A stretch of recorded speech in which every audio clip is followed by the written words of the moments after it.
Hello दोस्तों और प्यारे बच्चों। आज की कहानी है बड़े नाम का चमत्कार।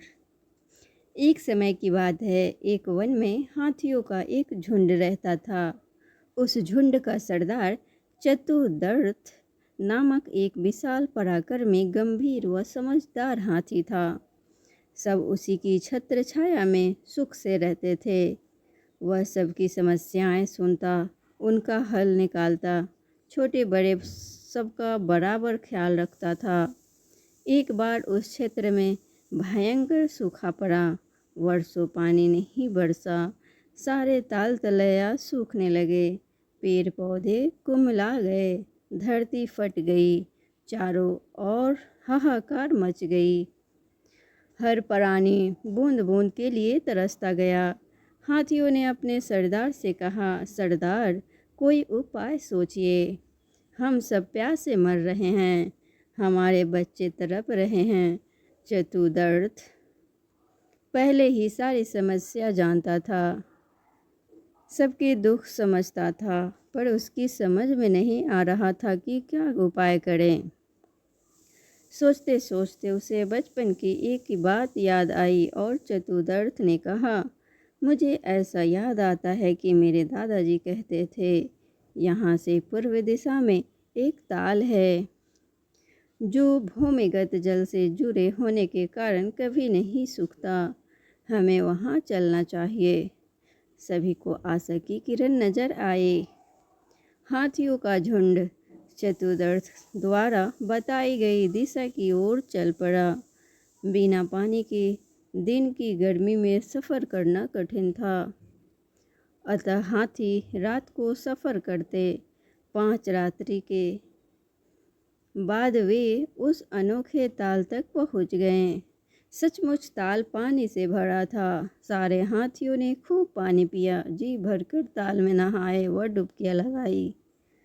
उसी क्षेत्र में खरगोशों की घनी आबादी थी। उनकी सामत आ गई। सैकड़ों खरगोश हाथियों के पैरों तले कुचले गए। उनके बिल रौंदे गए। उनमें हाहाकार मच गई। बच्चे कुछ खरगोशों ने एक आपातकालीन सभा की।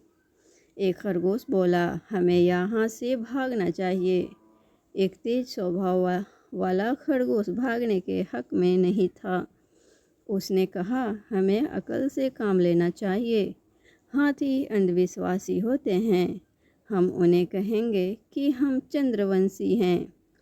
तुम्हारे द्वारा किए खरगोश संहार से हमारे देव चंद्रमा रुष्ट हैं। यदि तुम यहाँ से नहीं गए तो चंद्रदेव तुम्हें विनाश का श्राप देंगे। एक अन्य खरगोश ने उसका समर्थन किया। चतुर ठीक कहता है, उसकी बात हमें माननी चाहिए। लंबकर्ण खरगोश को हम अपना दूत बनाकर चतुर्दर्थ के पास भेजेंगे। इस प्रस्ताव पर सब सहमत हो गए। लंबकर्ण एक बहुत चतुर खरगोश था। सारे खरगोश समाज में उसकी चतुराई की धाक थी। बातें बनाना भी उसे खूब आता था। बात से बात निकालने जाने में उसका जवाब नहीं था। जब खरगोश ने उसे दूत बनाकर जाने के लिए कहा तो वह तुरंत तैयार हो गया। खरगोशों पर आए संकट को दूर करके उसे प्रसन्नता ही होगी। लंबकर्ण खरगोश चतुर्दर्थ के पास पहुंचा और दूर से ही एक चट्टान पर चढ़कर बोला, गजनायक चतुर्दर्थ, मैं लंबकर्ण चंद्रमा का दूत उनका संदेश लेकर आया हूँ। चंद्रमा हमारे स्वामी हैं। चतुर्दर्थ ने पूछा, भाई क्या संदेश लाए हो तुम? लंबकर्ण बोला, तुमने खरगोश समाज को बहुत हानि पहुंचाई है। चंद्रदेव तुमसे बहुत रुष्ट हैं। इससे पहले कि वह तुम्हें श्राप दे दें, तुम यहाँ से अपना झुंड लेकर चले जाओ। चतुर्दर्थ को विश्वास न हुआ। उसने कहा, चंद्रदेव कहाँ है? मैं खुद उनके दर्शन करना चाहता हूँ।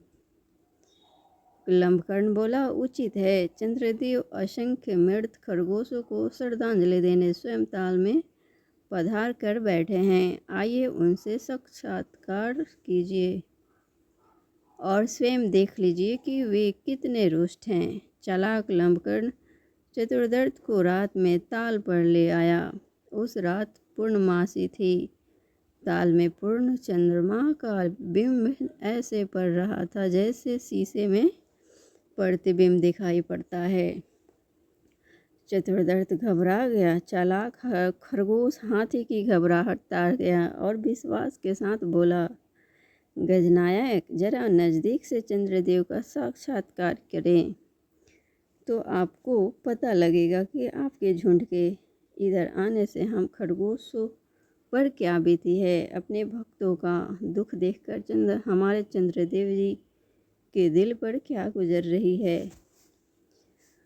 लंबकर्ण की बातों का गजराज पर जादू सा असर हुआ। चतुर्दर्थ डरते डरते पानी के निकट गया और सूर्य चंद्रमा के प्रतिबिंब के निकट ले जाकर जांच करने लगा। सूर्य पानी के निकट पहुंचने पर सूर्य से निकली हवा से पानी में हलचल हुई और चंद्रमा लाभ प्रतिबिंब कई भागों में बट गया और विकृत हो गया। यह देखते ही चतुर्दर्थ के होश उड़ गए। वह हड़बड़ा कर कई कदम पीछे हट गया। लंबकर्ण तो इसी बात की ताक में था। वह चीखा, देखा, आपको देखते ही चंद्रदेव कितने रुष्ट हो गए। वह क्रोध से कांप रहे हैं और गुस्से से फट रहे हैं। आप अपनी खैर चाहते हैं तो अपने झुंड के समेत यहाँ से शीघ्र प्रस्थान करें, वरना चंद्रदेव पता नहीं क्या शराप दे दें। चतुर्दर्थ तुरंत अपने झुंड के पास लौट गया और सबको सलाह दी कि उनका यहाँ से तुरंत प्रस्थान करना ही उचित होगा। अपने सरदार के आदेश को मानकर हाथियों का झुंड लौट गया। खरगोशों में खुशी की लहर दौड़ गई।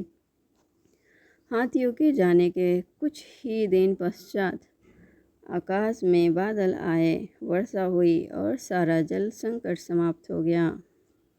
हाथियों को फिर कभी उस ओर आने की ज़रूरत ही नहीं पड़ी। सीख इस कहानी से, चतुराई से शारीरिक रूप से बलवासी शत्रु को भी मात दी जा सकती है। धन्यवाद दोस्तों। मेरे चैनल को सब्सक्राइब करना ना भूलना।